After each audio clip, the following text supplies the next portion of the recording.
Hello, Learning to Serve students. Dr. Everton here, screencasting from my deck in the pine trees outside of Shadron, Nebraska. Just touching base here on a couple of things. I wanted to point out a few things for today's lesson to really sort of focus our attention on what is the most pressing item right now. And if you look at our overview on our schedule, I'm on our main page here, you'll see that on Monday we had our draft proposals due, and everybody was successful in submitting their draft proposals, and I started going through those and returning comments. I'm going to go over in just a second here how to view the actual comments that you get from me. Today, Lesson 8, and actually through Lesson 9 on Monday, what we're really doing now is we're taking time to focus on revising your proposals. And if there are any issues or problems with your proposals, and I'll go over in sort of a broader way some of the general issues that typically come up with these. I'll go over that in just a second here in this screencast. But if you have any issues or areas, or you need to do more research or what have you, do revision, fix some of the sentence and surface errors in your papers, now's the time to be working on that. So the schedule is set up in a way so that the bulk of your efforts right now should be on perfecting this first major writing assignment in the course. Remember, there's 3 major writing assignments. There's your formal project proposal, where you outline what you will be doing. There will be your service logs, where you will basically describe the work you're doing during the course of your service. And then the biggest assignment at the end of the course is your final report, where you share what happened and how it all went.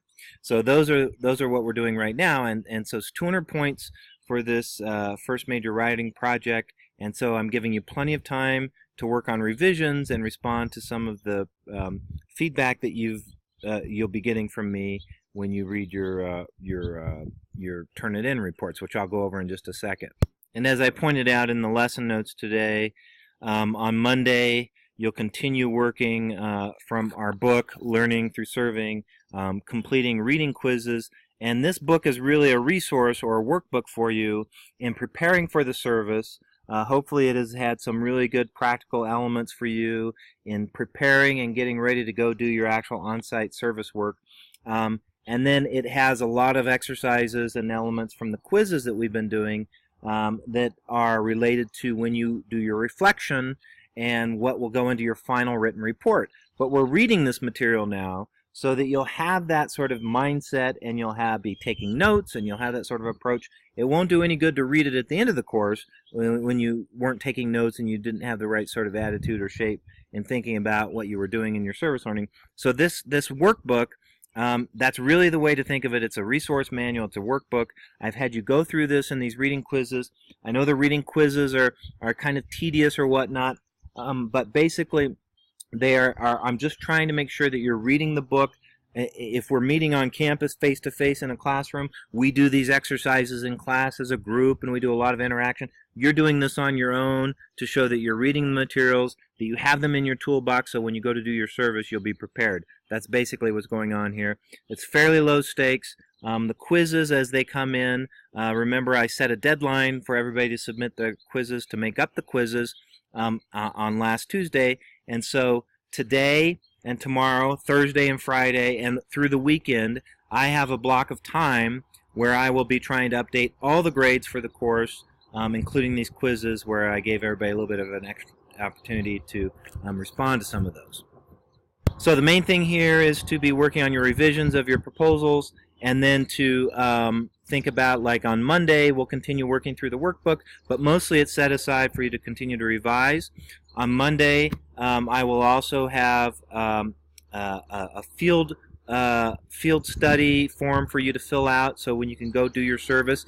Everything we're doing next week is saying, okay, proposals have been approved, we're going forward, you're going to go do your service, and then you'll notice Unit 3 starts after next week on the 9th, getting closer to the end of the course, and that's the week that you will go and do your service, or those next 2 weeks basically, where you're working on your service projects and doing your hours. So everything we're doing right now is preparation for that. So that by Friday, this is the big due date here on Friday the 7th, or I'm sorry, Friday the 6th of July, by midnight, you need to have your final proposal submitted, and by then you will have had feedback from me, and so you should have a sense of what you really need to do when you do your service projects. And if you haven't had your proposal approved by then, don't go and do your service, because you have to have final approval from me before you can do your projects. So about these topic proposals. So everybody has submitted their topic proposals, and I've started returning comments. And as you can see in today's lesson notes, my goal is to have everybody's feedback, everybody's proposals with feedback, very specific feedback from me, returned to you by noon tomorrow on Friday, but hopefully sooner than that. And so what you should be doing is watching the grade book, and when you see that 20 points assigned, that means your proposal has been accepted. If you don't see 20 points in the grade book, you see a 0, then there's an issue and we need to return to your proposal. How do you get the feedback? Well, the feedback is in the assignments area where you originally submitted the proposal, and so those links are in lesson 6 and lesson 7. And also, I believe you can access the feedback through the actual gradebook. And I don't see the actual grading format the way that you do from the student side, but you should, either in your gradebook area, you should see something like this that looks like this, or it might be more like this. This is from my capstone course last semester, where I had students submitting some drafts. And so here's an example of a Turnitin report. You'll see it like this, and you'll click on this, and there's an actual link provided in my instructor comments on your proposals. Once they've been graded, once you have points assigned, you'll see this little link appear. And if you click this link, a page will appear which takes you in some detail through the Turnitin process for viewing your instructor comments. And you'll see that there's these inline comments. I usually use these bubble comments that look like this. And then there will be little thought bubbles like this. Anytime you see one of these on your paper, you know that there's an issue with the on the surface. There might be a surface error, or there might be, sometimes if it's a surface error, there will be a comment with things you can do to maybe fix it. Other times I'll just highlight the text and say, well, you need to fix this, figure it out. And then there's also at the end a summary of instructor feedback with text comments at the end. So if you go through that sort of handout, that link, it should explain that fairly clearly. If I can just show you Quentin's paper from the spring, this is what it looks like when you open it up and turn it in. And you have your paper appear in what they call this sort of pane. And then you can if you don't see the thought bubbles and all that sort of stuff, you need to click on the little check mark here for quick marks, and then you'll start to see comments. So see here on Quentin's paper, I've put a little thought bubble, and you can click on this and get my feedback. A lot of times it's praise, it's things that are going well, things you could do to fix it. There might be some areas that are just highlighted with maybe there's some typos or surface errors. And then at the end, there's general comments, and you come over and you see this little thing that looks like a pencil, feedback summary, and there'll be some comments. So that's how the basic Turnitin Feedback Studio works. Review that feedback from me carefully, and here are my general observations based on what I've seen so far in the course and what I've experienced the last couple of years when we've been doing learning to serve. Basically, on a content area, on your topic proposals, you all seem to have found some really interesting areas of need within your community. And so, as in previous screencasts, I've taken you through that handout. Remember, the first section asks you about who you are, your skills inventory. The second section asks you to really make a case for what the problem is in the community that needs solved. And in this case, if you're talking about a food pantry, for example, the problem, the general problem, is either food insecurity, or in your particular neighborhood, there's just a lot of people who are going hungry. Maybe they don't have fresh food. I mean, there's some specific element of hunger that you can sort of address in that inquiry part. But it might also be that the larger issue is that maybe people aren't aware that there's these food bank resources. So the problem is really one of awareness. Maybe there's not enough funding for the food banks. Maybe they haven't done enough collections to get actual food in the food bank. Maybe the food bank needs organized and put in a more efficient system. Maybe the food bank hours, see what I'm saying? These are problems beyond just the larger issue of hunger in the community. What is the specific thing that you can address and tackle in your service project? Because that's my most common comment on these proposals, is that you have a great idea for doing service, but remember, as we've been talking about from the beginning, this is service learning, and it has to be inquiry-based. So you have to come up with something that requires you to sort of solve a problem, work something out, something that you can do to help. So you should be in good shape there. And so these are resources for you. If you have any questions at all, you'll see that I will highlight quite a few of these errors, surface errors and sentence errors in your proposals. If you have any questions at all, email me, and I'll try and work it out with you.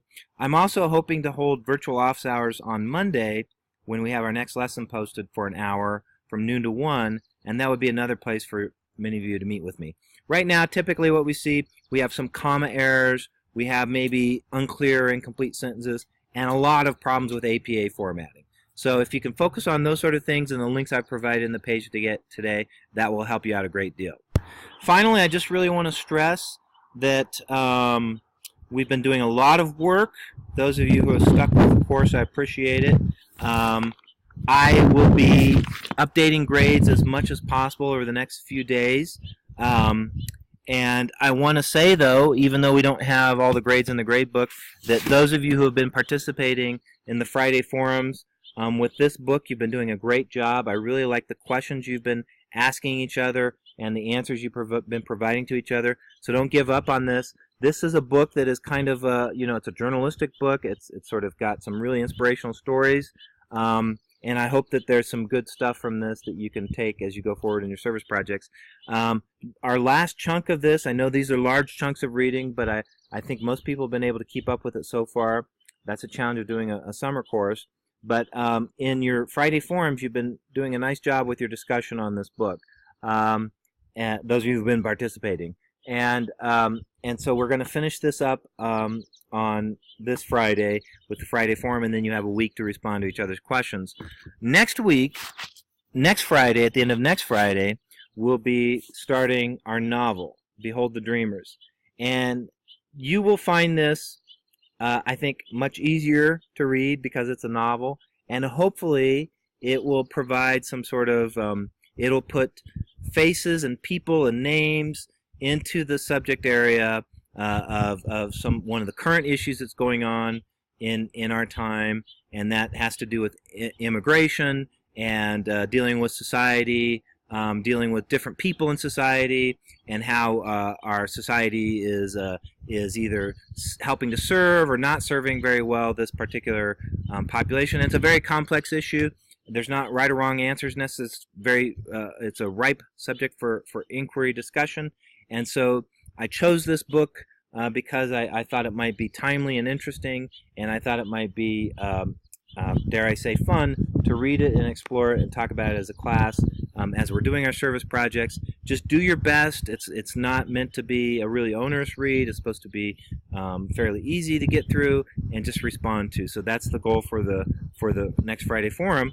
As you're going off for your 4th of July break, take this with you. We have 3 big chunks of it to read for the next several Friday forums towards the end of the course, so make sure that you've budgeted time for that. So that's it. If you have any questions at all, email me, and I'll respond as quickly as I can. Hang in there.